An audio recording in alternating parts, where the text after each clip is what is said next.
Mic check, mic check.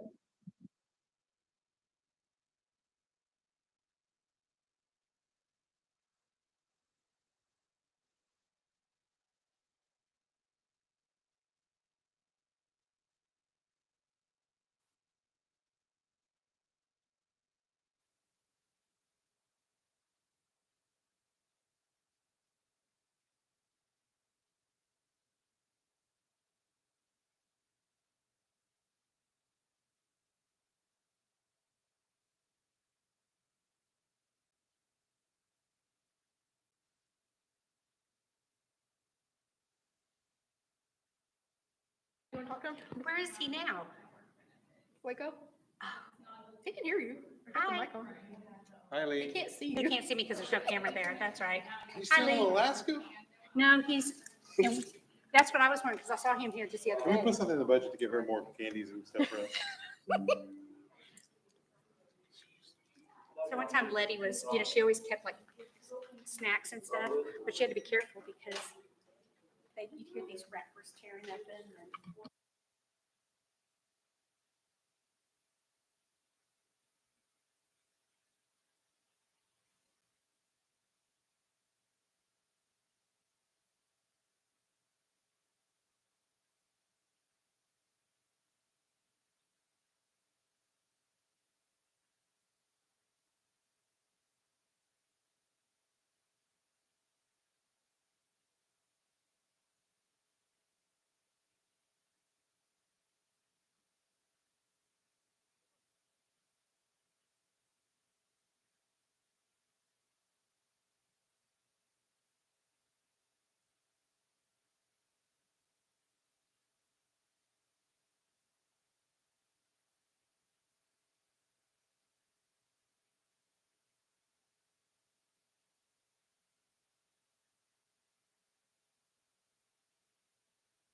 I don't know what this is. There you go. Awesome.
Just update one general location. Yeah. And so what, basically we just done like a month worth of talking points. Almost, no, not $400. And then, so now we have a roll this week and she starts therapy treatment. So she'll do post-on therapy, 5 days a week, keep on with it. So really about 2 weeks into that, I actually start, we'll start thinking about it, yeah.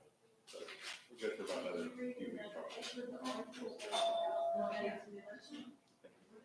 Appreciate it.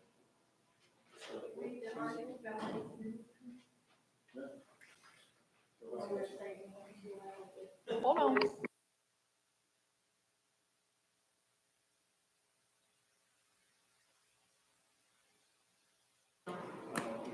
He lives inside Boston, outside. Awesome, you're here. Yes, but I need to know You got more. which one y'all want to put up first. I have them Uh, down here. Mine. Well, the budget. Okay. When we get to that thing, that's the first item, isn't it? Yes. Okay. I'll pull it up and just say. Hello, sir. Forget about the chill. About the chills. He was. I didn't know what last night. Yeah, I left yesterday, 5 a.m.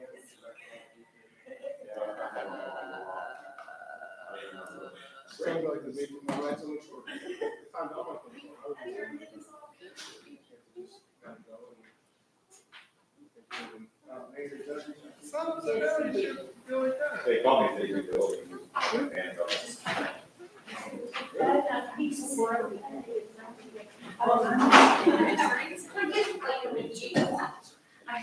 Oh, yes, for the police, but I actually find it to be. that's the budget of the Where's that? police. We have a quorum. We still have a quorum. Just the Darrington. Where's that? He needs to be in council chambers for a quorum. Or else he's attending virtually. He's finishing the AP.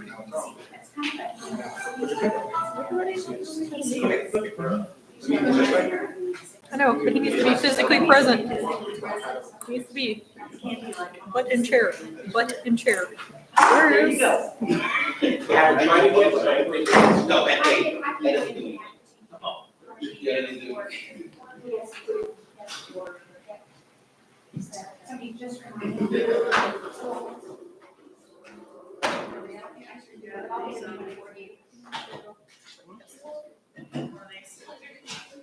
Why is this thing so heavy? You can teach us how to use it. I'm taking this, PowerPoint presentation. I just said, click it right, that's it. You want to set it up now?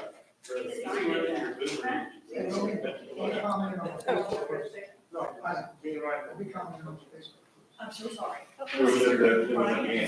It was a team effort. I think I put like 4 characters. Yeah, probably.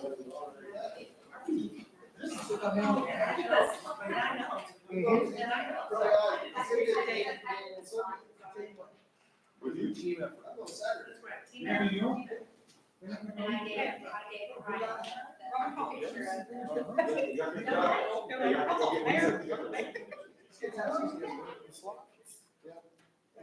He's a, I guess that's a better back to comments. Next time I'll show you how to take it back. Hey, last time. I'm the only person in the world that says that. Personal education, Sunny.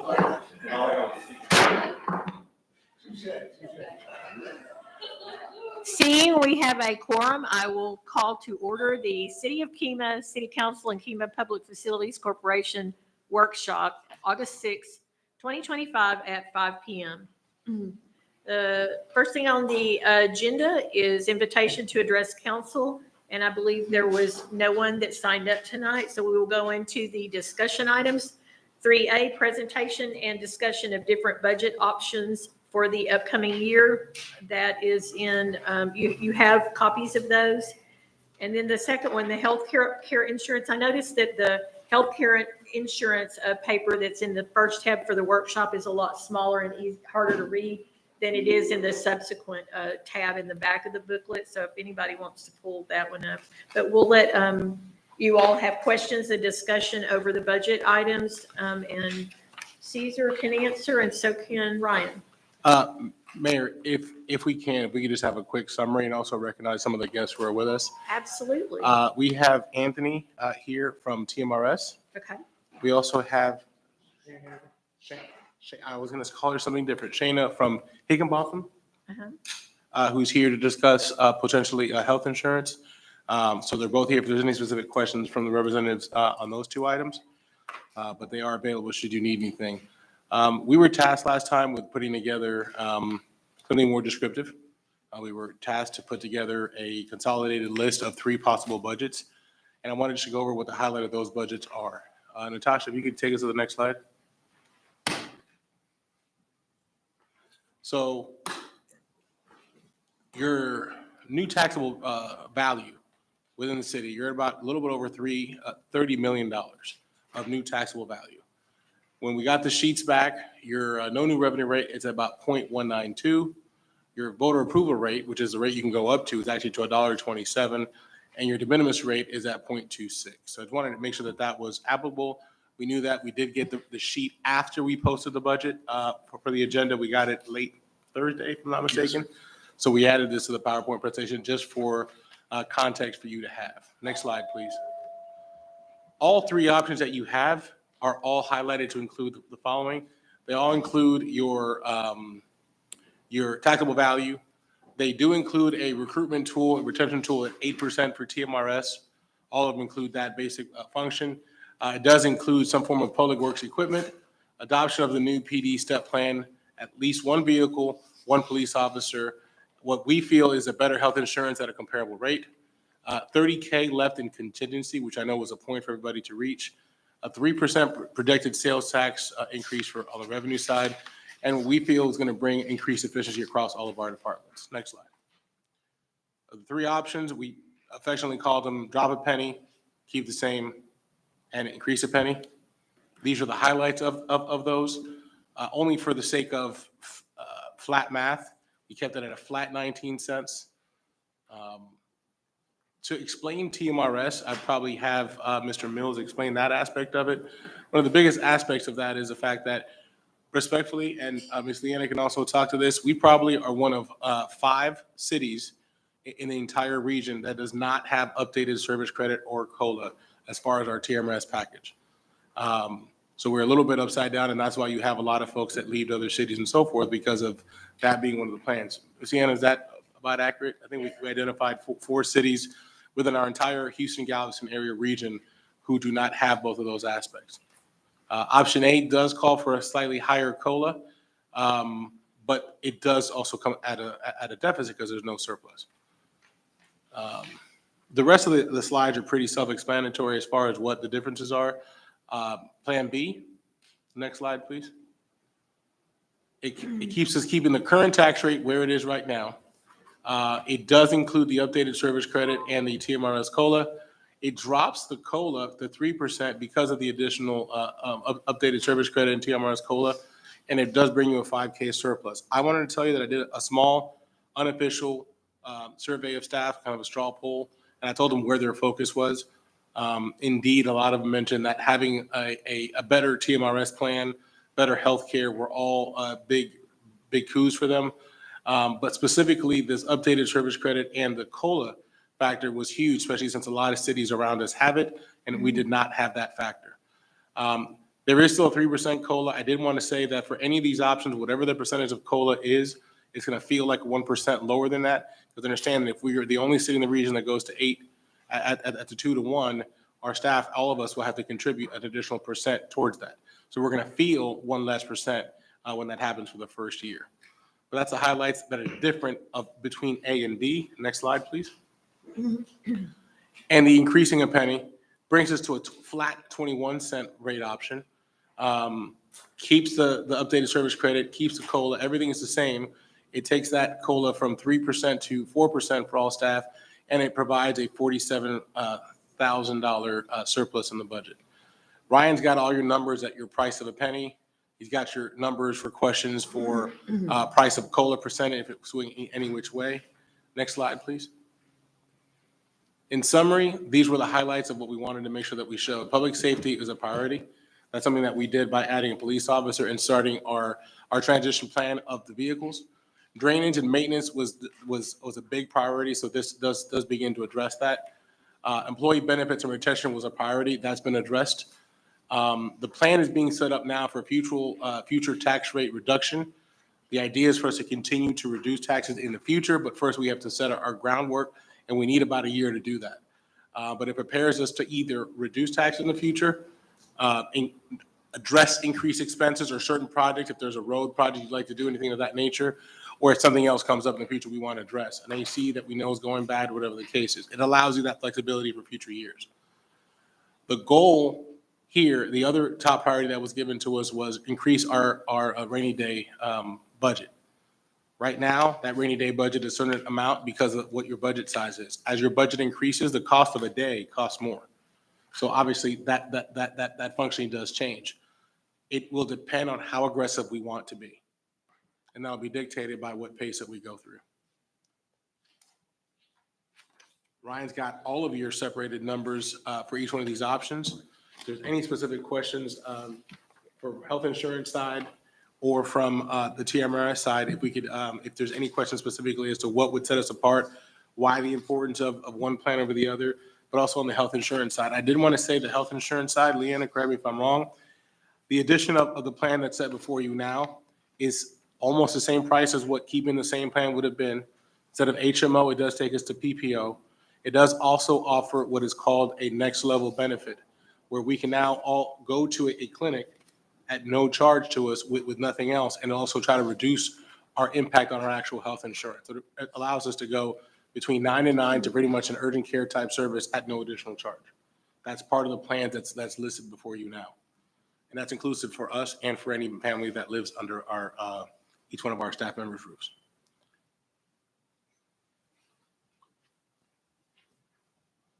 That's a brief intro. We will take questions and address any specific items you'd like to discuss. The objective today, click next slide, please. The objective is which option do we like? What edits would we want to make? Do you want a hybrid? What tax rate do you want to pursue? And that's a brief calendar of what we pretty much have left to do. Understand that the September 3rd and September 17th meeting are hard meetings. You do need to set those, and they need to be properly noticed. Ms. Natasha and Ryan have worked together to find out when and how those need to be noticed. So And you said September 3rd is regular meeting? that would be a regular meeting day as well as the 17th. This is if we do no special meetings and just keep the regular schedule. But at the 3rd, you would have your first reading of your budget adoption and the first reading of the tax rate, unless you want to move it up to the 20th. I don't know how prepared you are to do that. But then the ideal schedule would be to pass both of them on September 17th to be ready to go into the next fiscal year, unless you want to move it up or have special meetings.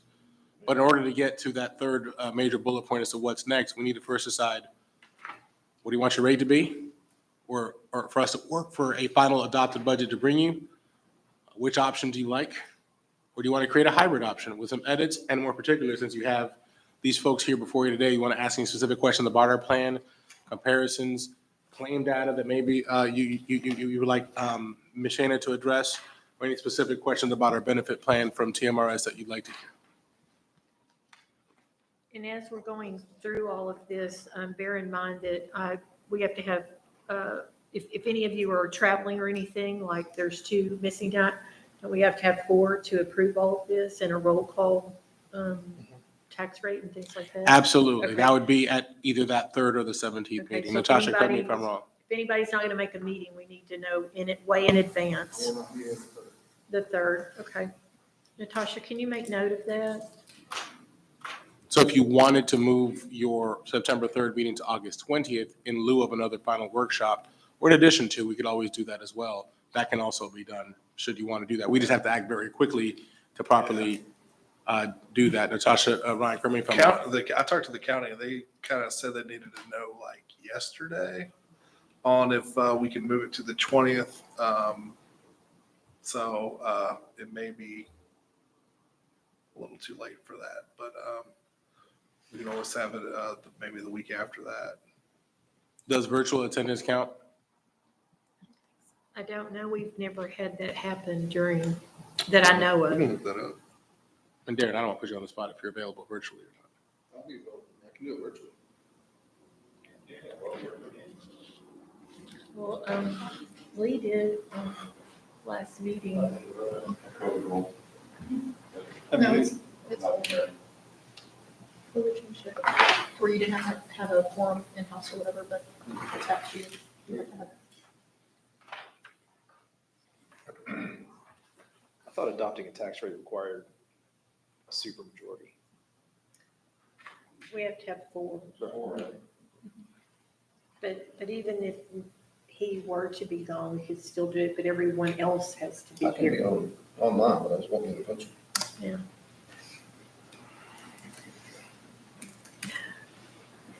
Unless we want to move to a different date. We just have to let the county know with enough time. Yeah, we'd have to let the county. We just want to lay out a roadmap as to what legislatively, regulatory has to happen. And what do we have to get back to the county? The county does the advertising for Oh, okay. the meetings, and you have to do it so many days ahead of time, so. I mean, after reading through these 3 options, I think I like option C the best. And I guess my reason, 1, take care of the staff the best we can. But it also gives us a better runway of, if we do have a storm next year, that $47,000 buffer will disappear fairly quickly if we get a storm next summer. 5,000 ain't gonna cover without, I mean, now obviously we have some, what did we say, 80 days? How many days do we have in the contingency? Currently, we have about 100, 105, But but that changes with the budget going Right. up. I just think I want to take care of the staff and get us on a plan that's going to keep staff here. Everyone here's been working really, really hard, harder than necessary in some cases, I think. But, personally, that's kind of where I'm at. I'm all ears to. Can you hear me? Yeah, we can hear you. Yes. Okay, I just wanted to put my 2 cents in there. Or actually, I wanted to ask a question. And I wasn't real sure, sometimes it breaks up a little bit. Cesar, did you say something about COLA is included in option B? And also, that is what our current property tax rate is sitting at right now? Yes, sir. On option B? Yes, sir. Option B does include the COLA, but it does reduce the COLA to a slightly lower amount. Instead of 4%, it drops it to 3%, which will be a net 2% because as a team, we would all be contributing more to a improved TMRS plan. Well, and it says right now, we don't include COLA.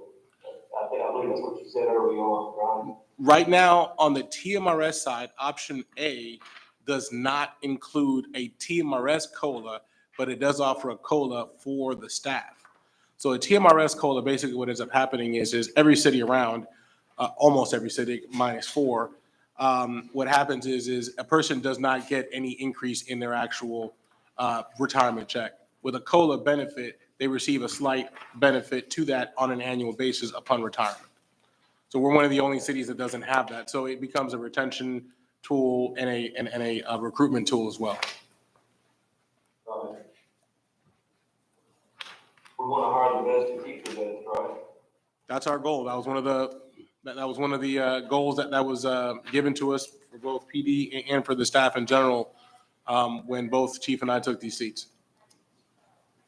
And I totally agree with that. But listening to the folks in my communities, in Kingwood Crossing, they stressed to me that they do not want to see a tax increase. As y'all know that the MMD taxes are hitting us pretty hard already. Yes, sir. And I'd like to do whatever we can to keep them going up anymore, to hit those folks anymore. Certainly. I will say that option B still allows there to be all the benefits to the staff with the except of 1% drop in the regular COLA, but it does drop your surplus to the point that Councilman Oliver was making. It does dig into your potential surplus should something occur.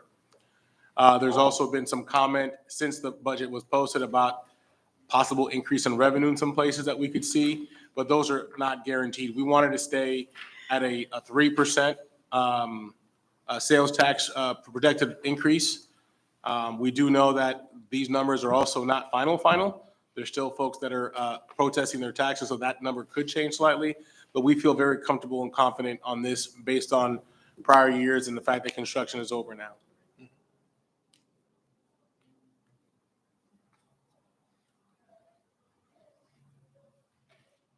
And again, there's options for edits and Ron, you have to hybrids. explain this to me then, because I haven't heard it. Oh, never mind. I get it. Just answer my own question.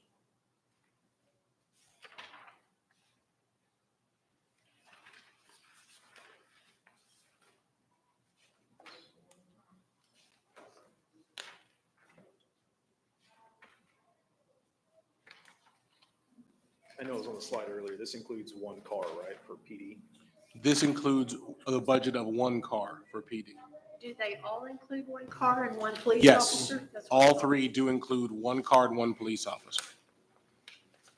Now, we learned just before this meeting with lead times that might take longer than expected because once you order the car is one thing, but then once it's outfitted, delivered it, and wheels on the road, it might be different, but that's about the only problem. Yeah.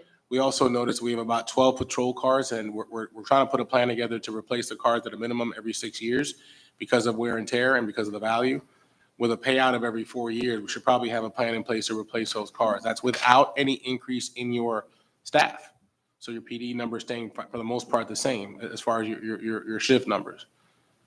So as your population increases and calls for service will obviously increase, it's not increasing your size of your patrol staff. And what is maximum, I mean, what is fully staffed, 19, 20? 19, which you are fully staffed today. Matter of fact, our entire city, we're one short where on PD as of what, this week? Yeah, last week. So, excuse me, I stand corrected. We are one PD officer short as of last week. But the entire rest of the team, Public Works, everybody else is fully staffed. For one day, we were fully staffed in the city and then it changed, but that's the most we've had, but we're hopeful to have that position filled here within the next 2 weeks or 30 days.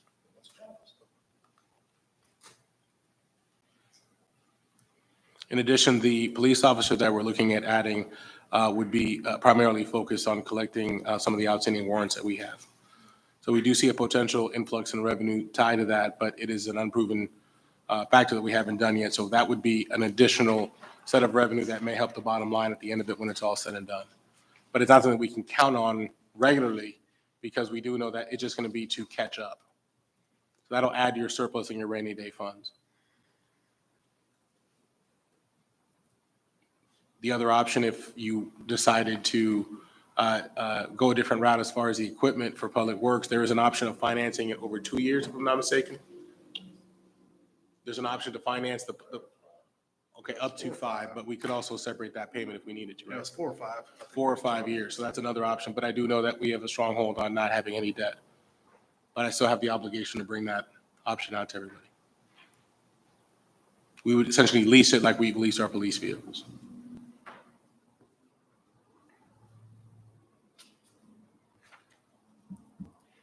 If you split. And again, I'd be remiss, we have both TMRS and insurance here should any questions be needed from them. I don't want to steal their thunder, but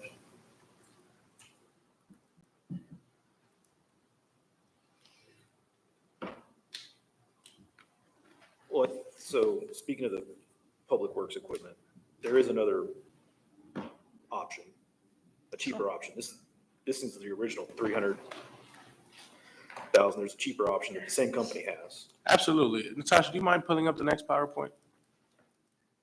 Glad I you mean, said that. if we show savings there and slid it over, I mean, it may be worth the exercise of seeing where that gets us on what Certainly, kind of surplus that gets us. Instead of going up a penny, maybe we can, how far does that get us certainly. moving that 100? I will start by saying that, council, we've been very aggressive since about February in trying to auction some of these pieces of equipment off. That netted roughly $57,000 that we could put towards this purchase price to keep that a little bit lower. But next slide, please. This is the requested equipment. Where do we need it? Chemo Oaks drainage ditch is in pretty bad shape. Jarbo ditch, 57-acre park berm. Your Miller Street ditches, Caroline ditches, your pump station. We could definitely use this situation, this piece of equipment, whichever one you want to go with. The South Kima Drive ditches and other residential ditches throughout. Obviously, drainage and stormwater development is huge. We have not been in compliance with our MS4 permit. And so we do need to make sure that we're in compliance with better maintenance to our stormwater.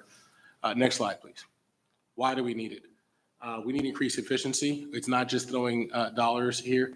If you notice, originally we're requesting a body for our Public Works. Right now, one of these vehicles lead time, you're looking at 6 to 8 months on a regular slope mower. But I believe we're down to about 3 months on either one of these mowers. But we're trying to reduce our labor costs. We are taking on much more acreage with 57-acre park and the area once TxDOT is done with the bottom of the flyover that we will have to start maintaining on our own. So there'll be more to maintain. However, we want to reduce the amount of rental equipment we have each year. We do see that once we have this in place, we'll have some cost savings. We can actually use this machine to start pre-clearing the rest of the trails for 57-acre park, which we can then use as part of our match for the grant, assuming, knock on wood, that we receive it. Either way, it will definitely reduce the construction cost for the rest of mapping out those trails. As shown in the image that's there, The main difference between the Aspen and the Alpha is that it has a rotating cab, which offers greater safety, so safety for the operators. We haven't had any equipment or slope mowers for plus or minus 4 years, but this piece of equipment can also help us for post-storm clearing of streets, but increased ditch and stormwater maintenance, increased street maintenance, and helping out with low-hanging trees and branches. Remember, we did that this winter before the summer months started, and we had to rent a lift for a month. It cost us well over $1,000 to have this thing around, and obviously increase labor and reduced efficiency. Next slide, please. Like I mentioned, the rotating cabin is the biggest thing for safety reasons. It allows you to have better view of your actual space. Next slide. This is samples of it being used with a grappling attachment, so we can now clear some of our own streets should a storm persist, which obviously will reduce with how much we go after FEMA for some of these, which will actually reduce some of our expenses. Although it is all reimbursable at the 75-25 or the 90-10 split, it's still a portion of the stuff that we could do in-house. Next slide. This is what the area behind Kima Oaks looks like today. For the record, there should be nothing in between those two cement blocks. All right, that's what it currently looks like now. That's pretty much the corner of 518 and Anders. Next slide, please. Same thing. We went out there and we looked at the distance solely to get to the middle of the berm, not all the way to the bottom. It's about a 22-foot distance all the way down, which is why the Alpha is preferred over the Aspen, so we can get all the way down there for safety reasons. Also, keep in mind that the side on the image to the right, the side immediately to the right of that is private property that is soon going to be developed. So when that gets developed, we may not have access from that side specifically to cut that side. Next slide, please. Go ahead. No, go back. On the image to the right, the area of the land to the right, that would be the Anders side.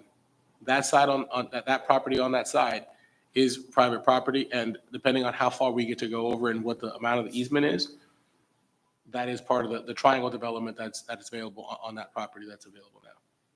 So that is soon being developed, and I believe they've already started submitting plans for that Is property. there not an easement along that, like on the other side? There is a smaller easement. There is a smaller easement, but probably not wide enough to get this vehicle. We'd have to go out and measure it to make sure. But either way, you still have the fact that it's a 22 foot. It doesn't even get you all the way to the bottom. Shalia, you got something?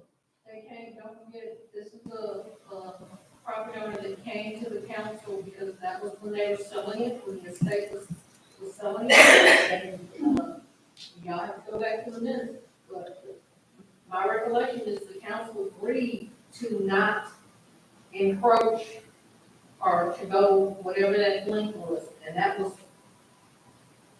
because you couldn't sell it without it, and that was given, so I would just ask that you review that.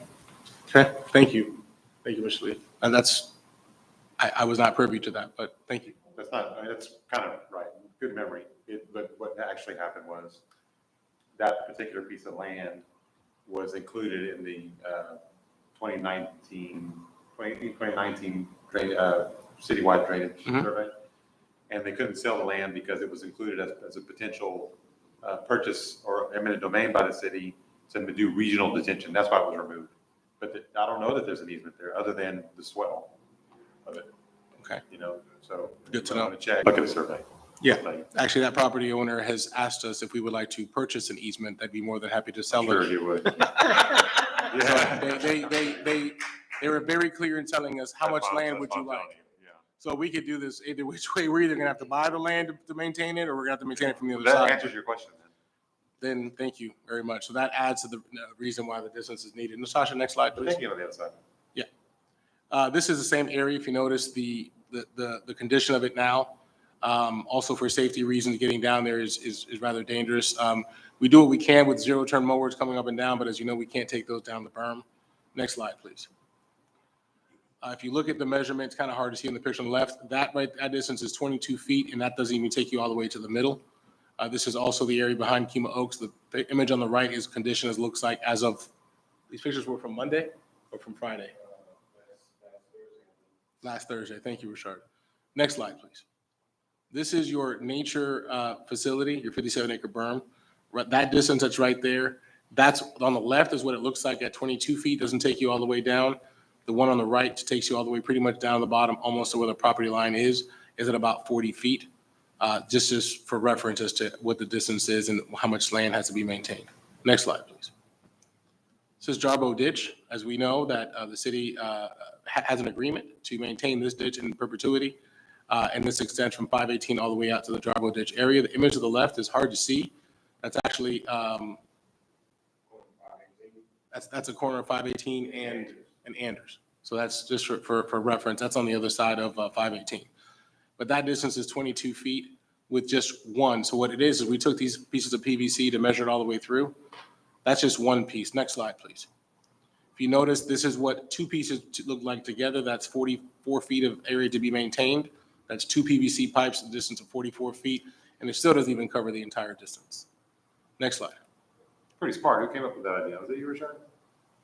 All credit to Public Works, Richard and Oscar for doing this, especially for the bravery that it took to stand in there. You can't see.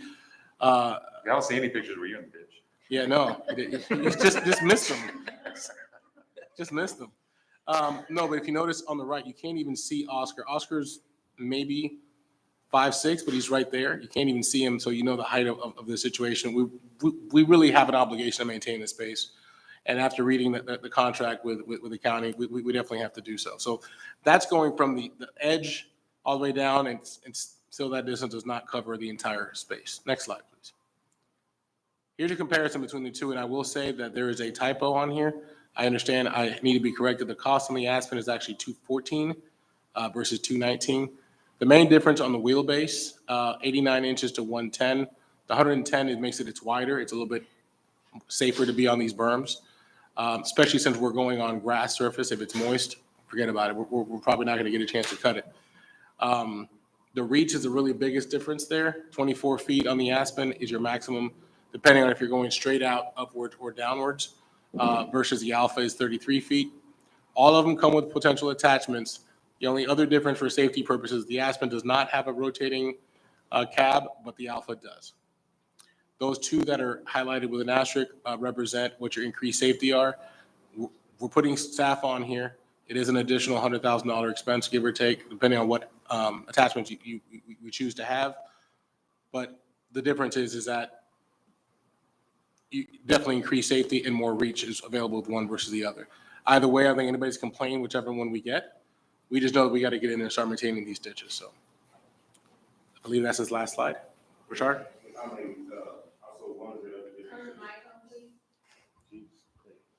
One of the other differences is on the Aspen, the boom is in the front of that machine, which kind of gives a safety concern because all the weight is not distributed evenly. Whereas the Alpha, the boom is in the middle of the machine, and it kind of counterbalances the weight when you're out there picking up anything or digging or whatever the case. So that's another thing to consider. But I will state 90% of cities use the Aspen, not the Alpha. Correct. Again, whatever the will of council. Safety concern, 90% of this, and I'm talking about the whole country, we're talking about Texas. True. So I've had long conversations on this piece of equipment. Know way more about it than I want to. We were asked to do a comparison between the two. That's brought before you here with that piece of equipment. But Councilman Oliver, I believe you were asking a question about comparison between the two and why one was preferred over the other. And this is our presentation. I believe that's the last slide, right, Natasha? Yes. Thank you. I mean, I get it, but if the goal is to, I guess my ultimate question was, if you saved the $100,000, what else could you put that towards? Where would that money go in option B? I would tell you respectfully, if we could, especially with the fact that we're trying to get 57 Acre Park, I'd probably buy a couple attachments. Definitely the actual grappler, so we can start doing some of these cleanups that we talked about doing. 214 had three pieces of equipment, though. Actual output was only 183 or 189. Yeah, I mean, That's what I noticed. The 219 included a couple of attachments. 214, 219. again, I'd probably put it towards the attachments that you want to get the work that you like done, like a stump grinder, for example.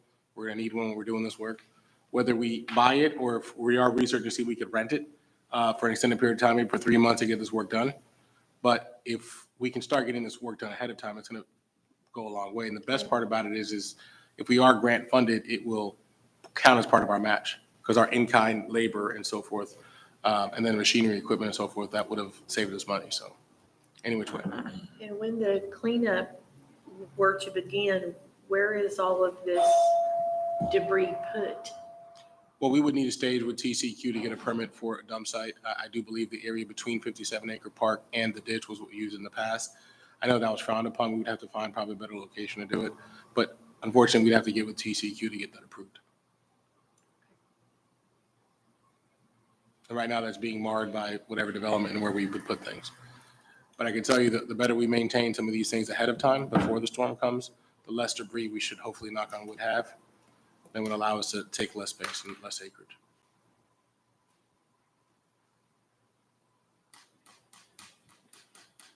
I'll just take quick notes when you were talking, but, I mean, I have some ideas, but you mentioned the nature facility. I mean, you weren't here when we planned that originally, but we did spent a lot of time on tree surveys and plant surveys and natural life surveys. And the whole idea of that park is to keep the natural stuff. I don't know that I want, no offense, but I don't know if I want Public Works in there just grinding stuff that they don't know what they're grinding in there, so. It would only be to clear the path. That's one. Two, you mentioned, that's an advantage in a storm, but during the storm, we get reimbursed from FEMA anyway. Partially, Yeah, so I at a mean, much higher rate. yeah, I'm just saying, to me, that's, the other points are okay. I don't, I mean, we haven't had it. I don't know why we don't save over 3 years and get it, but, Again, I know there's been discussion also about us potentially looking at doing some solid waste work throughout the city in-house. Can't do that without a grappler. you can't do it without personnel either. Right. No, agreed. Which we already don't have. 100%. Yeah, so I mean, I don't want to see Public Works overcommitted either. And we don't really keep up with what we have right now. So the machine, I mean, and I'm hearing everything. I'm not Absolutely. saying no, I'm just saying that, it's pretty ambitious. And we're short a guy, you short one guy? With the grant guy, right? The No, guy. that's the grant person is an additional person. We're fully hired right now. Technically with the grant person that we have until, I believe, the end of September at least, where we're actually a +1 right now. So we've been able to catch up on I work. thought he was the No, sir. electric guy, okay. No, sir. We've been fully staffed for a couple of weeks now, 3 weeks if not in that department, right? 3 weeks since the new person started? 2? Thank you. Thank you. That's how we've been able to catch up on some of these things. Again, I think I've said this before on behalf of the staff, whatever budget we're allotted, we'll do the best we can with it. I think Public Works will be happy with whatever piece of equipment they're given, so they can be more efficient. However, when asked a preference for one, that's her preference, and that's the reasons why. Rashard, I think I covered that correctly, right? Yeah, also too, mentioned do that from the option items. I did mention that, yes, sir.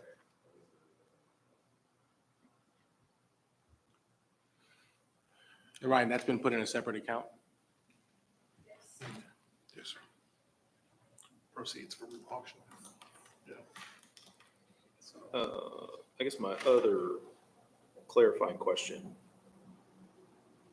Is everybody, no more questions about Public Works before I move to the police department? Yeah. The COLA increase and the two options for COLA increase, they both include the step plan. So are police officers getting step and COLA? No, sir. Or are they just going to whatever step they're going to? Whatever the step would And be. then the rest of staff is getting, Well, one of the things we talked about doing, to be fair all the way across the board, is implementing a COLA plus merit. That's one of the options that we've looked at doing to even the playing field, because it would be fair for both sides to do that.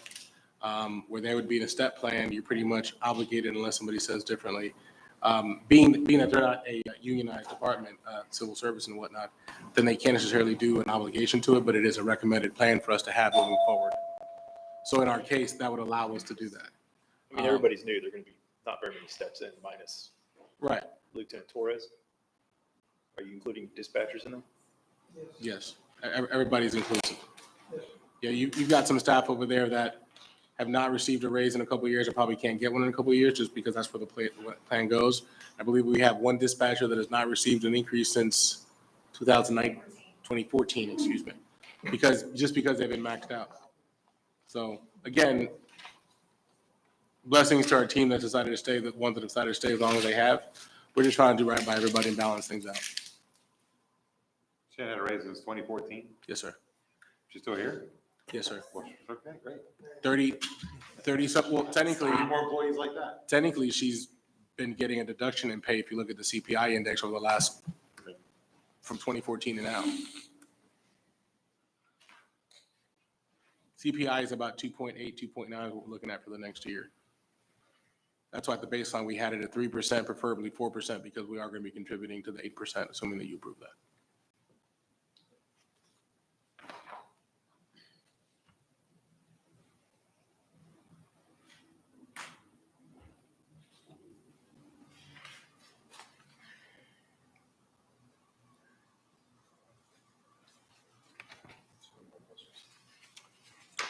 Not until. I guess you won't know.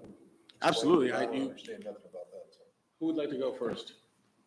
You want to go for plan highlights or whichever one? You guys want to rock, paper, scissors? As Ms. Shana approaches, one of the things that we looked at was the fact that we've had our claim history, the fact that we were very hard to insure about a year and a half ago entering this current fiscal year that we're in. It's gotten a little bit better, but not quite as competitive as we would like to be. We did put it out to several different agencies. We did receive a myriad of different opportunities. Could you zoom in on the one on the far right that says Gracie, right? Yes. And then move it to the right. I'll try to make this as simple as we can while we're up here to have answer questions, but essentially, this plan is at 600 and, what does that math say? Zoom in a little bit more, 687? 587 Yeah, 587. for the employee only rate. Right, that's your employee only rate. The only addition to that that's being considered is the addition of what would be called your next level plan. We've added, what that would do is that would add the $80 to it at the 667. And I believe that's what we budgeted per person, just to make sure that we can be inclusive of that. Again, we want to reduce our claims on our regular insurance so we can get a less expensive rate to move forward. This was due to, in the past, I believe we've had a lot of higher than usual claim history, which was made us pretty difficult to be insured. This option, correct me if I'm wrong, does move us from an HMO to a PPO Correct. option and does allow us to have a better benefit package at what technically would have been a lower cost. Correct. Yeah, absolutely. Good evening. Thank you. My name is Shana Miller. I'm a managing director with Higginbotham, and I'm officed out of Webster, 45 and 528. The city contacted me to see if we could help with finding options going from HMO to a PPO, just because there were some complaints with the cost, and two, with HMO plans, such limited network. So staff was having a hard time finding doctors that accepted the HMO plan. So we gathered the data from the city. Y'all only had 9 months of claims history under Blue Cross because y'all just transitioned to them September 1st of last year. So we did run into some market limitations on not having enough data. And then, the carriers looking historically at the performance of KEMA and noting that, historically y'all had some very large claimants. I was actually the insurance broker for the city from 2019 to 2023, in which at that point y'all made a transition to another firm. And I think that at that point, due to cost, but I do recall in 2023, y'all had $2 million claimants on the program, which just made it very difficult. So all that being said, the claims history that we have for the 9 months of data reflected positively. And so therefore, that's why we're seeing the 5% decrease overall. And then with the transition to the that one $2,000 deductible plan, which is the most rich option in that portfolio, your cost is slightly under current. I want to say less than 1%. So it would transition employees from, you have 4 plan options offered currently to HMO to PPO.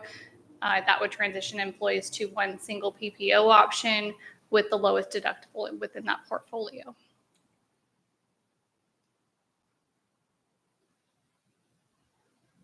Gravy is considered a level funded carrier. So right now y'all are on a fully insured program, which means that you're paying a fixed cost to Blue Cross Blue Shield, and they're assuming 100% of the risk.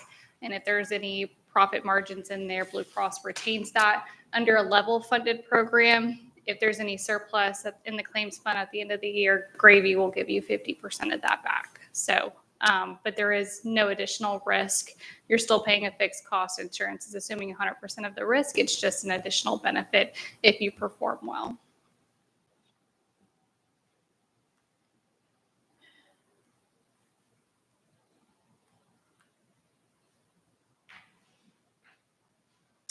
And then I'll talk a little bit about next level. So that is a separate contract, but they would be tied together for the employees. And one benefit of having the next level contract in place that gives employees and their family members access to any of the next level facilities. They get priority access front of the line where they don't have to wait in the waiting room.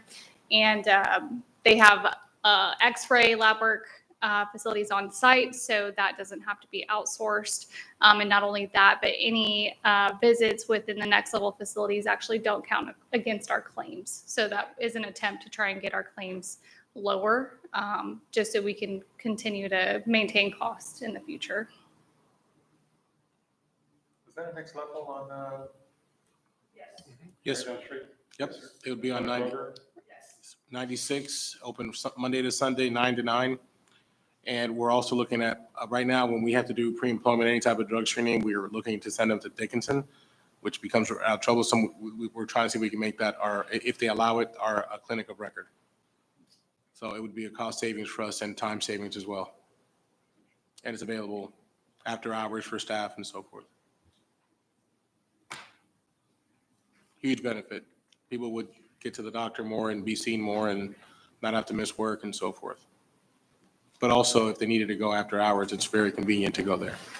And not only that, but if they can't afford to insure their family members under the program, their family members would still be able to utilize Next Level at no cost. Which is a huge benefit for our staff. Are we in the right, 1761.66 for a family under the Gravy PPO 2K? Correct. Whereas if you look at the Blue Cross policy for the best plan within your portfolio now, if you don't mind scrolling left just a tad, it's currently at $2,700 a month to have a similar plan and network. And which one is, oh, okay. That's what Blue Cross Blue Shield PPO? Correct.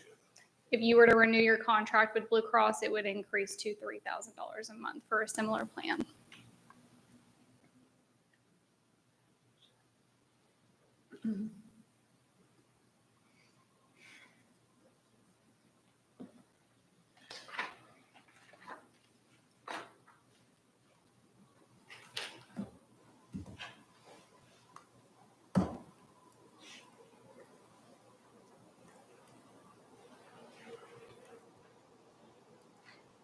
And you're switching to that, no matter which option on the budget, you're switching to this insurance.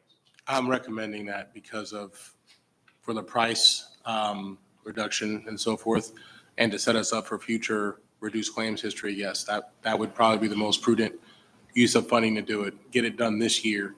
Which would be one of these three. Correct. It'd be, I mean, staff would have the option of which one they would choose, but yes, But the city pays just for employee? correct. The only thing that we would pay for additional, which is included in the package already, would be for their staff to be, their family to be able to go to the clinic, but that's like included in the next level package that we're introducing today.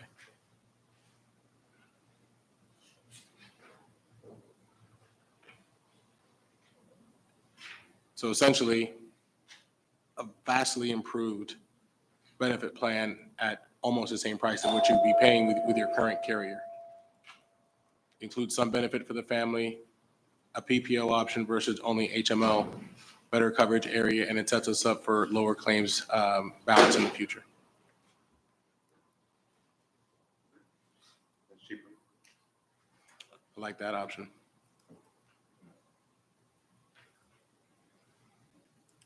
During the regular agenda, what we're seeking is authorization to keep negotiations going with Higginbotham so we can get this finally looked at. That's what the item is on the agenda tonight, because we need enough time. If you remember, another thing that's very quirky about our situation is our monthly plan. It actually ends September 1st. So they needed 30 days, which is a problem. We're already behind the eight ball, which is why we're seeking that approval tonight.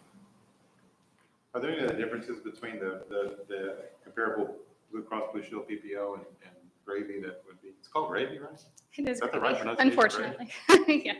That's interesting for Um, healthcare. But go Yeah, ahead. so Gravy is what we call the third-party administrator, and then they lease the Aetna PPO network. So if we're comparing the Aetna and Blue Cross networks, both include all major hospital systems throughout Houston specifically within their network. So for a long time, UTMB was not in Aetna's network, which they resolved that earlier this year. So as of now, all the major hospital systems are included within that network, and they are both national PPO plans, so very comparable under Blue Cross. And if anything, if we're talking about the HMO plan, that's actually a much better network transitioning to that network for those employees that are participate on the HMO options.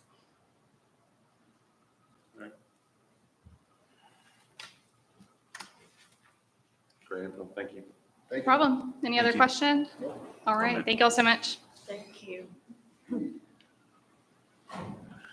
Anthony Mills is our representative from our TMRS, here to discuss the difference between these plans and where we are now in comparison to where some of our other folks are, and why we're seeking approval for what's known on your sheet here as option 3.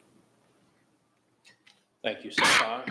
Madam Mayor, members of the council, I am Anthony Mills, Director of Education Services at the Texas Municipal Retirement System. It's a pleasure to be here this evening.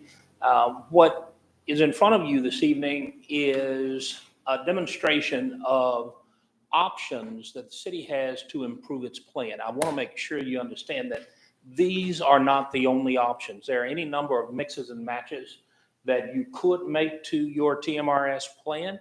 But let's be clear, in TMRS, it's the cities, the 943 cities that participate in TMRS that decide what is best at the local level for each of the communities that participate in this system. You joined us 27 years ago in 1998. And over those 27 years, past councils have decided what the plan should look like. I'll point out to you that it was 2014. 2014 apparently was a good year here at the city of Kemah. 2014 was the last time when I look back that you made substantive changes to your retirement plan, where you changed the employee contribution rate. That is the percentage of pay that the employees pay into TMRS. And you also affected the city match. Let me back up for just a quick second. I gave you 2014. It was actually 2010. 2010 was a good year too. In 2010, you did affect that employee contribution rate and the city's matching ratio. It's important to know about those two options in your plan because TMRS being a cash balance plan, what happens to build a retirement benefit, employees pay for a portion of that all throughout their career, and it's decided by ordinance here at the local level what that percentage will be among the options that are available in our statute. That is 5%, 6%, 7%, and come September 1st, 8% will be an option for cities to adopt. Your staff has received studies to show what the impact would be to the city of Kemah's financials for your TMRS plan. And the options that you're looking at all show you the 8% employee contribution rate. That would mean that employees would pay 1% more into their TMRS accounts.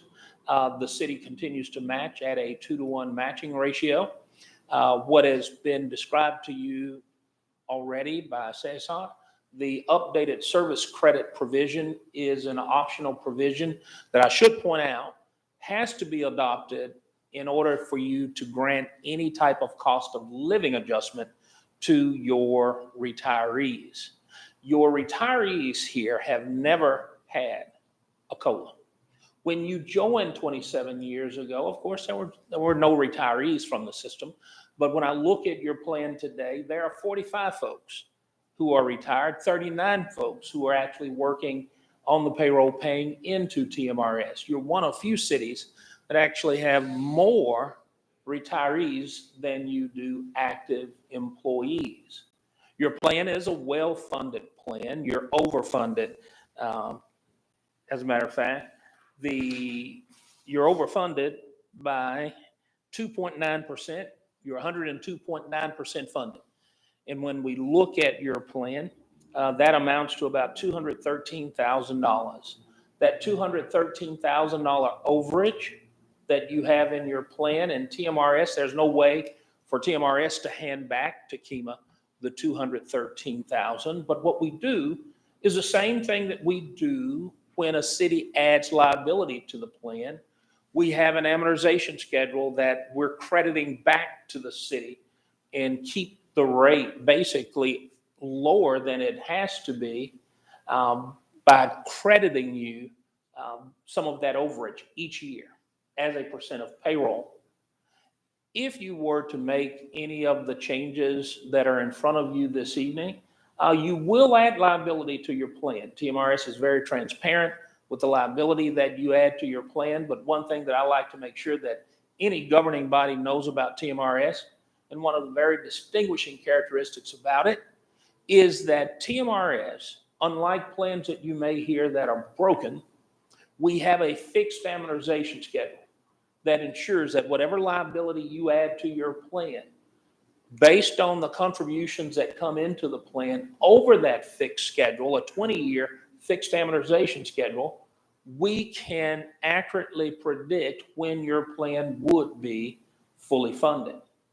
And you will have the assets accrue as those benefits, and before actually those benefits come due.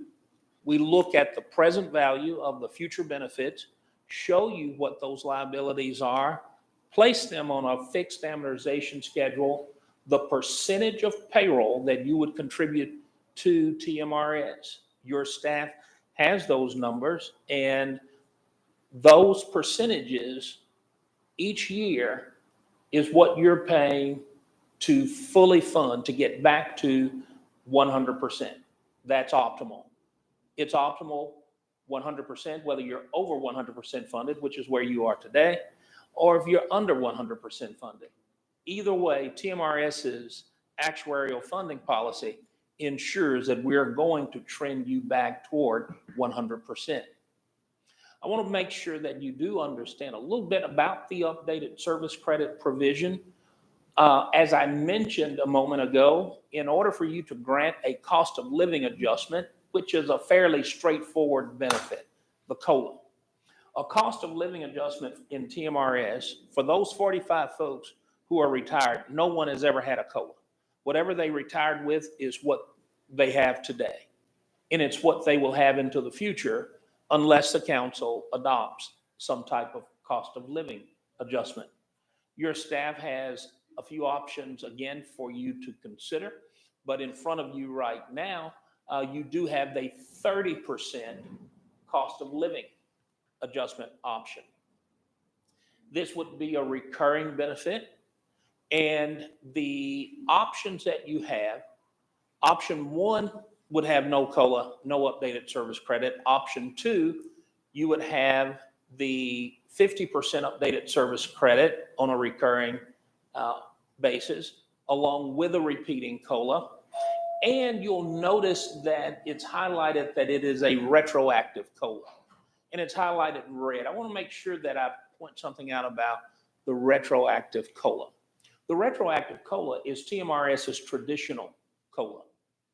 And by traditional, I mean it has a retroactive characteristic in that the 45 folks who have already retired, anyone who's been retired for more than a full calendar year, if you grant a cost of living adjustment and you adopt it on that retroactive basis, we're going to go back to the original retirement annuity that they retired with to figure out what has been the cumulative effect of inflation on their benefit, their original retirement benefit, from the year that they retired until the last study that we've done on inflation. And whatever that difference is, you're granting 30% of the cumulative effect of inflation year by year. We do have an option for the city to grant non-retroactive cost of living adjustments. But one of the reasons, and I don't want to speak for staff, but I should point out to you that the window to adopt a non-retroactive COLA is closing December 31st, 2025. It was made possible in 2023 by the 88th legislature when they adopted this feature to allow cities in TMRS that had not granted COLAs in the past and wanted to begin granting repeating COLAs and not have to go about catching up, for lack of a better term, catching up those retirees for COLAs that had not been granted. But going forward prospectively, what you would do each year that you grant a cost of living adjustment, we would look just at the most recent year of inflation, what the change is in inflation, and look at the current annuity, not the original annuity, and grant the cost of living adjustment to that benefit. And that option, it's a simpler, less expensive, and more equitable cost of living adjustment. And when I say more equitable, as I've described to you, you've been in TMRS since 1998. And for those folks who are retired, everybody retired in a different year. The year in which they retired, only those folks who retired in the same year would get the same percentage on the increase of their benefit. Even though you see that HEMA would be granting, hypothetically, if you were to adopt this, a 30% CPI COLA. It's 30% of the change in CPI, but the difference is in that cumulative retroactive calculation, the year in which the person retired determines what that actual impact has been, what the 30% impact has been, because it's a cumulative benefit. The non-retroactive COLA, the less expensive, simpler, more equitable COLA, that option is only looking at the current annuity, granting a 30% change. It's pretty straightforward. If inflation is 3%, you grant a 30% COLA, that's 0.9% increase for the current annuity. Straightforward math is how that option works. But I did want to make sure that I pointed out to you that the window and the chance to adopt that type of COLA closes at the end of this year. Should you go with option 3, I believe that's the one that staff has there, and the percentage of payroll, 11.83%, and your staff would have better numbers than I would. It's pretty straightforward. The math is that percentage of your covered payroll. The 39 folks who are working and paying into TMRS, that would be the percentage that would go into TMRS, and we can easily convert that to dollars for you, which I believe staff certainly has already done. I know we're at our hard stop. Yeah. If there's any questions for Mr. Mills, I do apologize. I was going by that clock, not the one behind me. But we are against that hard stop. The reason Mr. Mills brings that up, the reason why we did think option 2 would be great. However, we recommended option 3, which is slightly less expensive to take care of all current and future retirees, with not affecting the previous ones, because we did see that as a cost savings of about $200,000 over the course of the 20 years. So nothing against anybody else prior, but as he mentioned, this is our last time to do that if we're going to consider that. So making that decision this year is what's being recommended for just the retirees moving forward. Again, it gives you a comparable retirement plan to cities around us, puts us on an even playing field moving forward. Having said that, if we could get a decision on which option you'd like to go with, overall for the budget, any tweaks, perks that you'd like to include, so we can have something ready for you to be adopted at the next meeting if possible. You said option 3 is already written into what you proposed in these? Yes, option 3 is already written into all 3 options. Right, Ryan? No, It's in B and C. it's in B and C, not in A. Thank you. Sorry. Thank you for that. Absolutely. Thank you, Madam Mayor, Council. Thank you. We'll adjourn the meeting at 6:01. Sorry about that. I need to wait for him to come back. You didn't give Caesar an opportunity to get Oh, I'm sorry. Was there something you want me to, what do we have to come back with? Which, No, I needed, I'm sorry, I'm confused. Were we supposed to come back with, Oh. Well, we can open it with the next meeting, it's fine. okay. You have the same amount of people here. Well, I'm afraid. She doesn't like if I being don't- late. If I don't end it at a certain time, it's 12.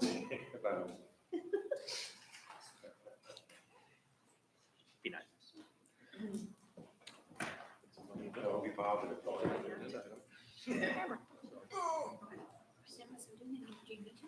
Question real quick before Mr. Mills leave. He doesn't have an item on the agenda. Do we need anything from him at the 6 o'clock? Any other questions we may have?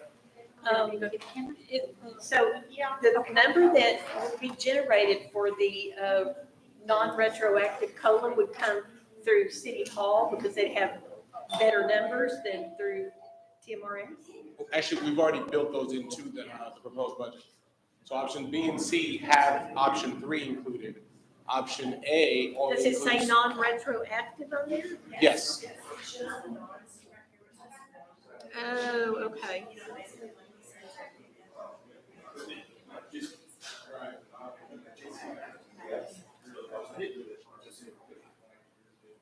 But do we, so the non-retroactive is what is built into the budget.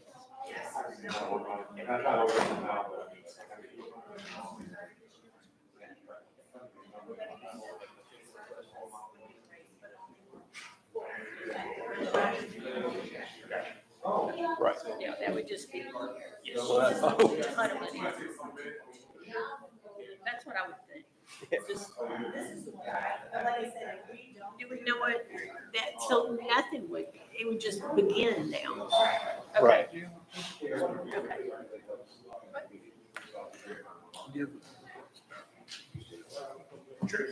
Get your thoughts. Yeah. Are y'all ready?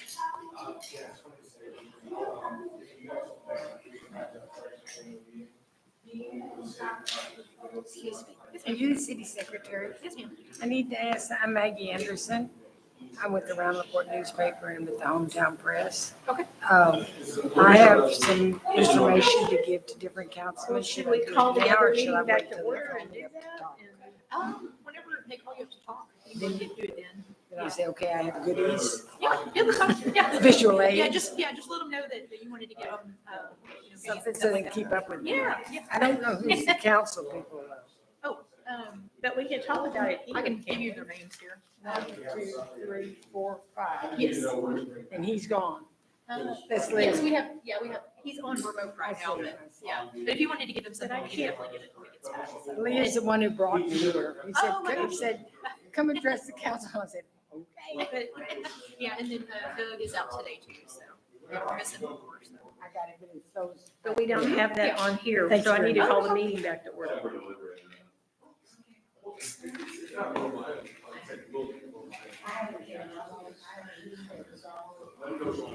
Would that, Well, I think it'd be better to call the meeting back to order. We're gonna call the previous meeting back to order so they can get direction, oh, okay. so. Previous meeting. I'm going to call the City of Kemah City Council and Kemah Public Facilities Corporation workshop agenda back to order to discuss direction for TMR, yeah, what did I say? And for the budget. So we need to give direction to staff. Well, I think Councilman Bros has questions. I mean, questions on these options. I mean, what's the net effect to the city? I mean, how much does it affect my budget? I mean, I know our numbers are substantially higher, but I mean, we're, Oh, I got you. So if we go to the 8%, with the no, COLA, no service credit, it's, $20,000. That'd be option 1. 20,000. That's on the, option A plan. So On we the have B, plus 20,000 a year. yes, sir. And then, on the option, option A. yes, sir, it's built in. Yes, But option 1 on this chart is an additional 20 grand. yes, sir. Yes, ma'am. And, so in option B and C, it's, for the COLA and service credit, it's, $113,000. So to add the benefits. And that's over the course of 20 years. That's drawn out over the 20-year cycle. That's for next year. Once the rate goes up, the percentage would stay fairly level until that 20-year amortization period concludes. Yeah. And what you'd look at, what we call the normal cost. That normal cost is what you'd be left with once you have fully funded the new liability that you'd add to the plan. So option 3 is gonna create how much liability to the city? It would, It's gonna be plus 213,000. as it stands right now, you've got a $213,850 overage in the plan. You would have $759,678 liability that's amortized over 20 years. And if you want 759 what? 759,000, So what's your annual return on contributions by employees? 6.75% is the assumed rate of return for the contributions that come in from the employees. and the 7%, city. like today, it's Right. 6.75%. Of I mentioned the 11.83% percentage. Of that, 2.05% of that is what we call prior service rate. If you really wanted to dig in and pinpoint what percentage of that is going toward your new liability, that's about it. About 2.05% of your payroll. You got that right? They wouldn't see it quite that way. What they would see from TMRS is this percentage. We can give your staff this percentage and project, at least for the next 8 years or so, what we project that number to look like. And when we go all the way to the end of the amortization schedule, as I mentioned to you earlier, any liability that you add to your plan is going to be funded over that fixed amortization schedule. When you get to the end of that schedule, that 2.05% has wound down to zero. Then you're left with your normal cost. Think of your normal cost as the basic percentage that you're paying in to TMRS to fund the next year's benefit for whatever your demographics are looking like at that time. That's really where you are today because you're in an overage situation. You've got more assets accrued on TMRS than you're ever going to pay out in liabilities. That's where you sit today. And So Ron, Mr. on Mills, option 3, Mhm. if I'm just throwing numbers here, we're gonna go up from 20 to 48.6 a year, roughly. 'Cause we're in a deficit of 759 and we're at a positive now, so we're gonna swallow our positives and still be deficit of 759,000. Yes, sir. So you're talking about $970,000, almost $1 million, Mhm. over 20 years, that'd be 48.6 That a sounds about year. So between going from option 1 to option 2 is roughly $28,600. 1 and 3. 1 in 1 and 3. 1 and 3, I'm sorry. Yeah. I ain't looking to. 2, 1, and 3 are current. Technically, We don't pay- Technically, you're right. It'd be from current to 3. Because all Currently, three we're not paying options. 7% because we're overfunded. Right. So we pay like 4. But that delta's telling them option 3 is over flush, or no, you get flush immediately. Well, I mean, you're Liability 759 increase. liability and then just each of 213, so you're really $1 million swing theoretically. I mean, I'm Theoretically. sure it's not a hard number, but I'm just. It's close. It's close. That number sounds pretty close to me. Again, amortized over the 20 years. With the big hit being year 1. And cities and TMRS can make additional contributions toward their unfunded liability. If you get in a position where you would like to speed up that amortization, any additional contributions go directly toward your unfunded actuarial accrued liability and will eventually show up in that prior service rate.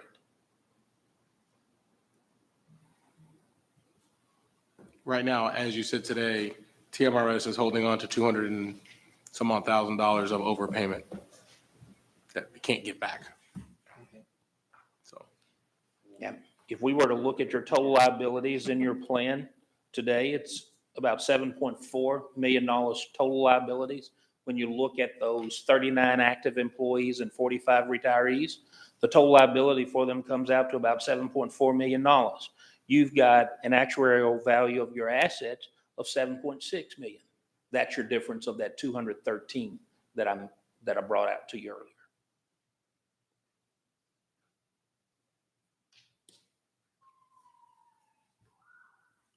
So I'm a math guy, so I gotta figure this out, but I mean, if everybody was to stay, that 39 employees were to stay here for the next 20 years, we're in essence giving them a roughly $25,000 bonus today, if we go with option 2. 24,871. Over the course of the next 20 years.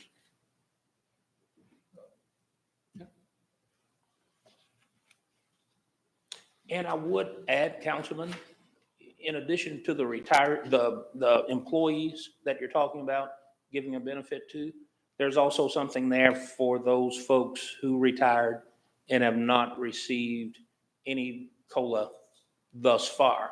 You're also granting something to those retirees going forward, because that's what that repeating COLA will do. Prospectively, you will begin to grant cost of living adjustments to those folks who have not gotten one in the past. And assuming you go with option 3, you're not making up for what you didn't do in the past. You're just saying prospectively, you're going to start granting 30% of the change in CPI. Can a retiree collect TMRS for more than one municipality? Yes, an employee could work for multiple TMRS cities and retire from those cities. Each city in TMRS has its own financials, so that benefit is annuitized independent of each city that he's worked for.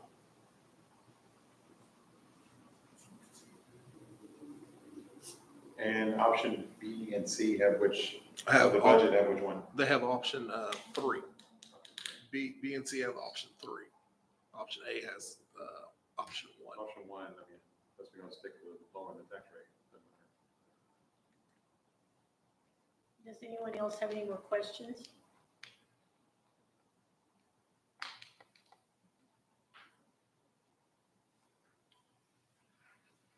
And again, we have this year, if we ever consider doing this again, option 3 won't be an option.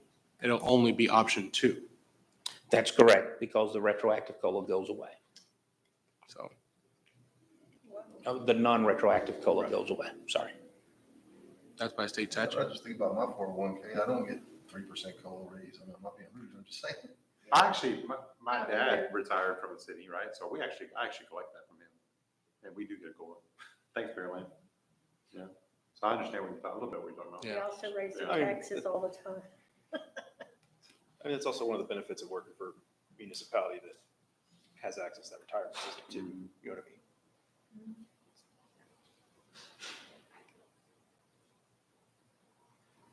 We need to give some direction to staff. Thinking you're not voting on it tonight. Just tell me what you'd like to You're bring gonna back. move it over there? Probably, but not right now. I got his business card. Numbers going through my head. And Mayor, Council, if you have any questions as you go forward, we know that you don't look at this day in and day out. Yeah. So if you have other questions, feel free. Absolutely. Contact me, I'm happy to assist you. That would be very nice.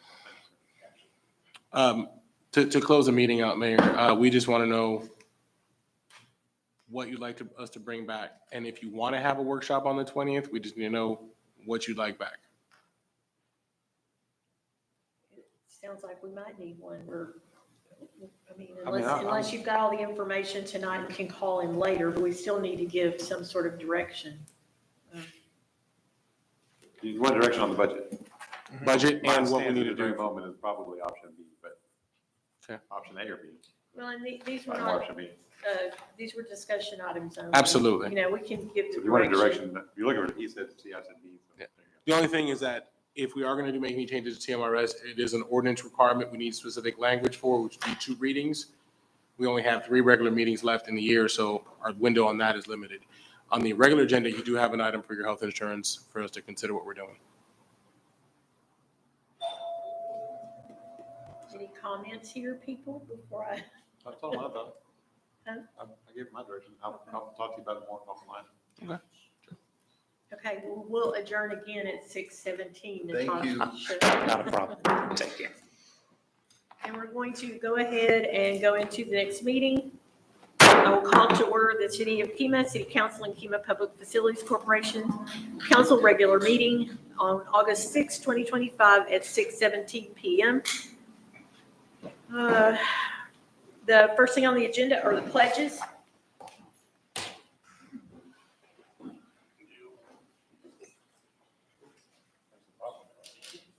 I pledge allegiance to the flag of the United States of America, to the republic for which stands one nation, under God, indivisible, with liberty and justice for all.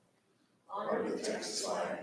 I pledge allegiance to thee, Texas, one state, under God, one indivisible. I talked a lot of that time rising. The next thing on the agenda is a moment of silence.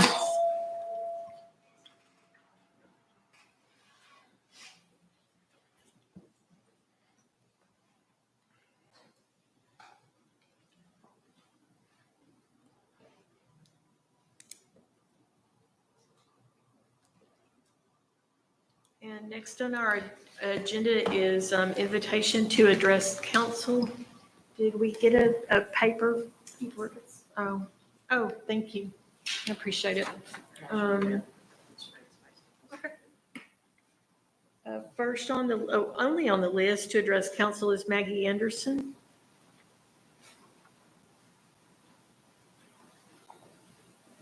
Meeting material. Is the microphone turned on, Maggie? There's a button on the bottom. Is it green? Same button you just did. Can you hear me now? Yes, ma'am. Thank you. Being a cheerleader, normally don't need a microphone. First of all, my name is Margaret Anderson Eddy. I'm from LaPorte, 909 Garden Walk, LaPorte. I have some reading material, or I don't know what you'd call it, for y'all, so you can keep up with what I'm talking about. Is that okay if I pass it out? And Maggie, you have 3 minutes. Yeah, Okay. I'll talk fast. First of all, I have been editor of Around LaPorte newspaper, the publisher in LaPorte for 13 years or 15 years.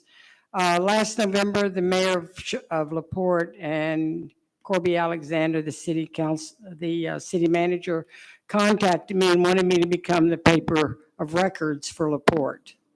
I did not meet that qualifications at that time because I'm a monthly newspaper. So in the process of knowing people, I came up with a guy called Wade Thibodeau, who has the Hometown Press. It's based in Winnie. I know you're thinking, why do we want to go to Winnie? Well, we have come up with an inside section, and you'll see where I've flagged it, called Around the Bay News. That is a section that will be where we will do legal notices and public notices. I came here tonight to try to save y'all some money. We currently do $6 a column inch on all legal notices. We do go to 6 counties. I know some of them are not going to interest you, but Galveston and Harris County are 2 that are going to involve you. We will put information in the Around the Bay News section, the special section of this paper, that will have Kemah in it. We'll have Seabrook in it. We'll have things of interest for y'all. There will be 2 sections. When we eventually get enough enough legal notices, right now you're going to see it like you see it outside. You're going to see, excuse me, I'm not as strong as I thought I was. You're going to see it like this. When it comes to me, what we're going to do, he's going to print it, it comes to me. We're going to, it'll be 2 sections. It'll be an A section and a B section. The B section, when it goes to his counties, will be like this, and Around the Bay News will be inside. When it comes to me, we will flip-flop it, so you will see Around the Bay News is what you'll be looking at. And that is the papers that you will see. So we'll get your interest, because that's what you're interested in this area, not so much in, but he is the qualified person and meets the standards. Y'all are looking at the clock like I'm gonna have to run. There is certain qualifications that you have to meet to be a paper of records. So I'm just here to try to save you some money. If you have any questions, if you'll flip it over, you got both of us. Thank you. Is that it? Gosh, I can't believe I did it in 3 minutes. Thank you very much for your time. Next is mayor's comments.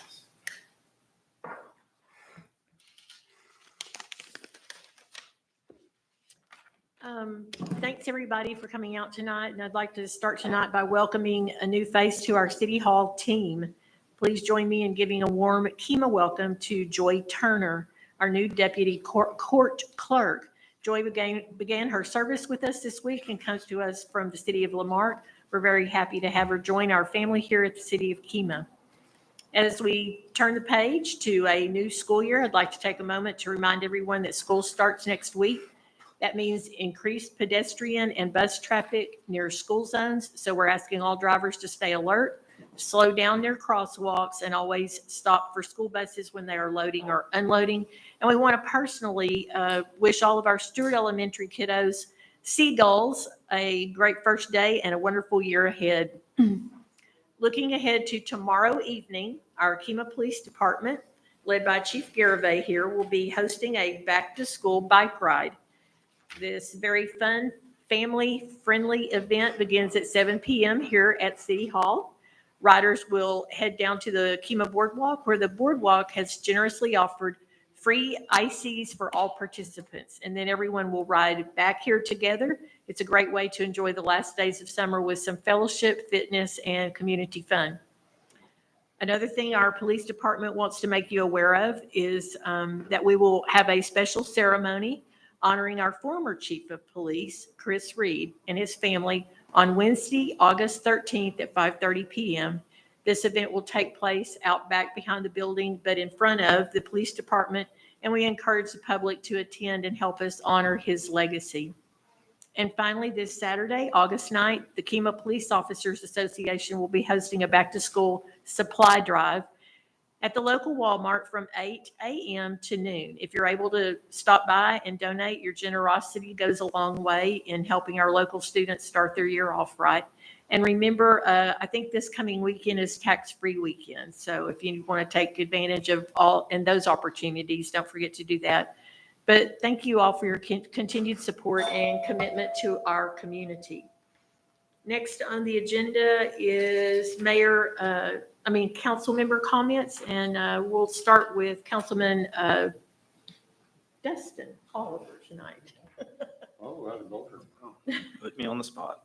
Thank you, everybody, for coming out, and thank you all for letting us run that last meeting a little bit over. And just looking forward to a productive meeting. Yeah, so. And Councilman Broadus? Yeah, thank you for everybody coming out. Let's make this week very short and sweet. I got a flight to catch at 4:30 in the morning. Okay. We will do that as best we can. And last but not least, Councilman Isaac Saldana. I'll do my part. We're good. Thanks. And is he still online? Lee, do you have any? Okay, Lee, you have anything you want to say? Well, I'm in Waco, about to start the Texas Municipal League training, and I appreciate the opportunity, and I can prove that you can teach an old dog new trick. Well, thank you very much.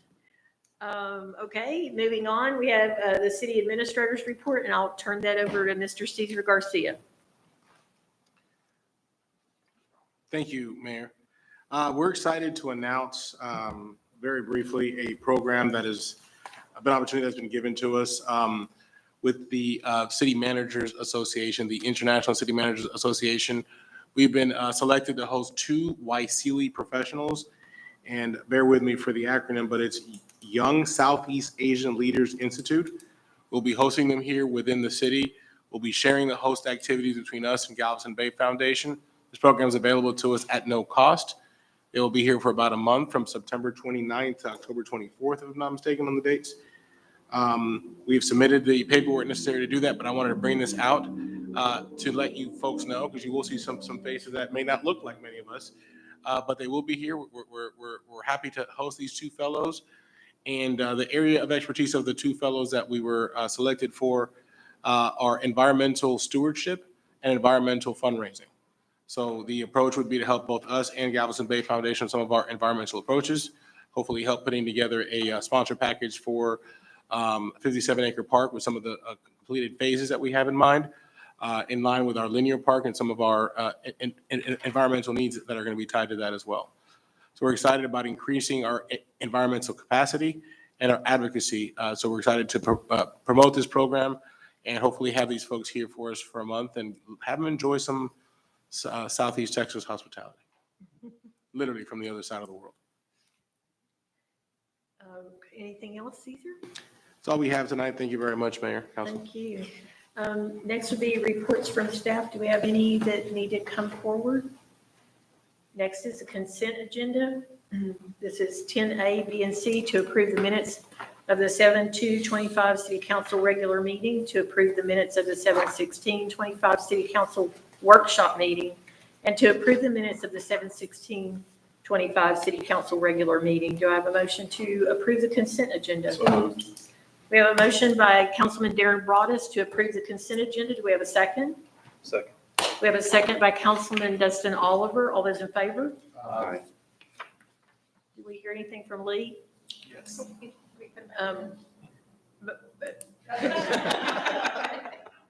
Motion carries unanimously. Thank you.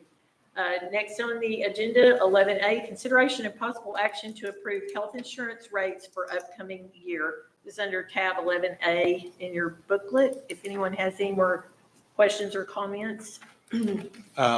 Mayor, if I can, we had to bring this now due to the fact that our current plan ends within 30 days, September 1st. So that's why you're having this brought forward now. In future years, we hope to bring this aligned with the budget. So we don't have to do that. But unfortunately, in previous years, for some reason, our insurance has run not concurrent with our fiscal year. We just heard the presentation from Ms. Shana from Higginbotham. She's still here to answer any other specific questions. What we're seeking tonight is to allow them to be our agent of record so we can get this ball rolling.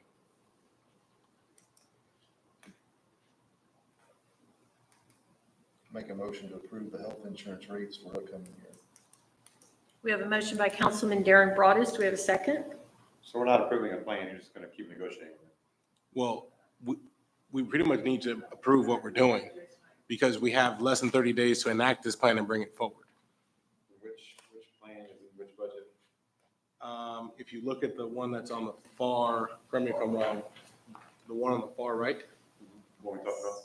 Yes, the one that was shared tonight earlier, the gravy, correct me if I'm wrong, gravy PPO 2K? That'd be the plan that we're, That's in requesting every, but recommendation. it's in every budget option. That is currently in every single budget option. Yes, sir. Which regardless which one you went, unless you wanted to make a hybrid of A, B, or C, but it is included in A, B, and C.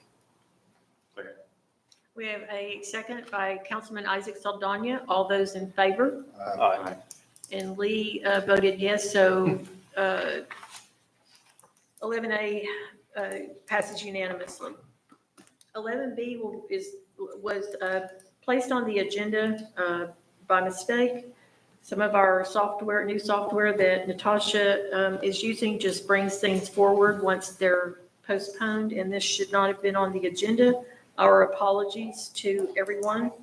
11C, consideration of possible action to waive the community center fee for the Texas A&M AgriLife Extension event in September. That would be for September 17th and probably a portion of September 18th. They came and addressed City Council at the last meeting about this. They are bringing 30 agents from all over Texas here to spend the night in the hotel and walk across the street to the community center and have meetings, et cetera, for, I think, 4 days and 3 nights. I believe that's what it was, 4 and 3 days, 3 nights. So moved. So we have a motion by Councilman Darren Broadus to waive the fee. Do we have a second? When you say waive the fee, what about the cleaning fee? You're waiving that too? Oh, yeah. We do many times for other nonprofits. All right.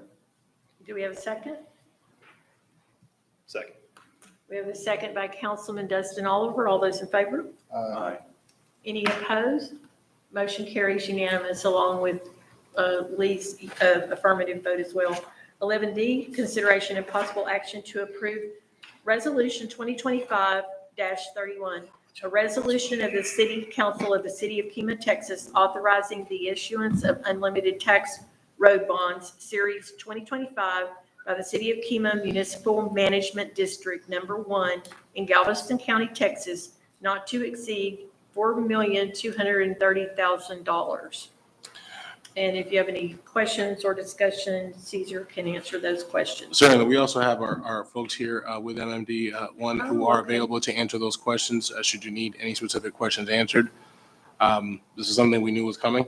This is the other side of that bond offering, which was more for the streets, but they're both here available should you have any questions.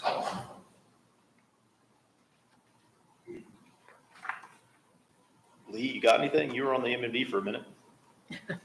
I do. I have one quick question, and this was put to me to ask by, again, my constituents.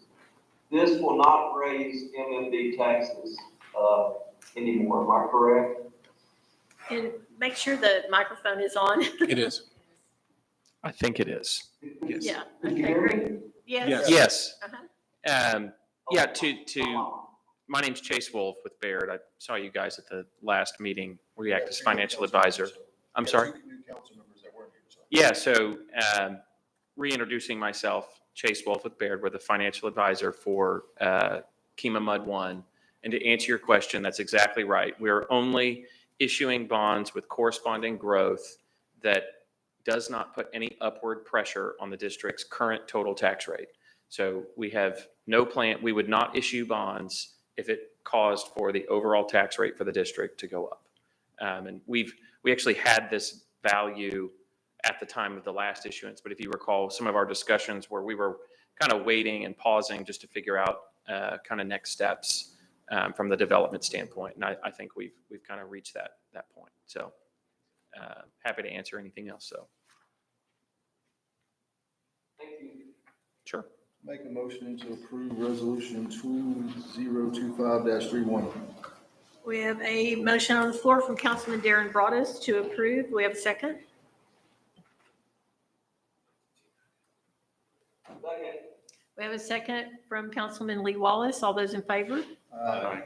Any opposed? Motion carries unanimously. 11E, consideration and possible action to accept the statement of award from the MVCPA grant. And this is a grant with the police department. Yes, Mayor. We applied for this grant. The council approved of us going after this grant. This is with the Motor Vehicle Crime Prevention Authority, also known as the Catalytic Converter Grant. We did apply for this grant. We applied for a total grant award of $55,042 with a $11,009 match, with the reimbursement percentage being 83.33%. We did present the grant. It was deliberated upon. We did go to Fort Worth to defend, and we were recommended for funding. Thus, this agreement is before you tonight. This would be to accept the grant. It would be effective pretty much September 1st. September 1. Yes, sir. And I'd like to just take a moment to commend Lieutenant Reeves for his efforts on this grant. This was very near and dear to him, and he can highlight what this grant includes, again, as a reminder as to what we applied for. Lieutenant? Good evening. Essentially, what this grant will provide for the city will be an additional 8 flock cameras, as well as 2 Panda Zoom cameras and a speed trailer. So essentially, that trailer will also notify people of their speed, and it is mobile, so we can move it around the city and use it. Does anybody have any questions or comments? These fees will include addition of the cameras, implementation, and also the monthly fees for the entire year. So they'll be available to us at only a fraction of the cost. You already wrote this 11 into the budget, right? Yes. All of the options, All options include this. just to be clear. Just Yes, to be sir. clear. Ryan, back me up. It's in all 3 options. Thank you, Ryan. Make a motion to accept the statement of award from the MVCPA grant. Second. We have A motion by Councilman Darren Broadus, a second by Councilman Dustin Oliver. All those in favor? And Lee voted affirmatively. Motion carries unanimously. We do not have anything scheduled for our executive session this evening. So unless there are any comments or questions, I'll adjourn the meeting. So we will be adjourned at 6:37 PM.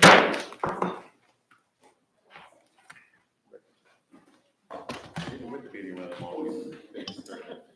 What? Even with the meeting running long, the first time we still ended it. Yeah, yeah.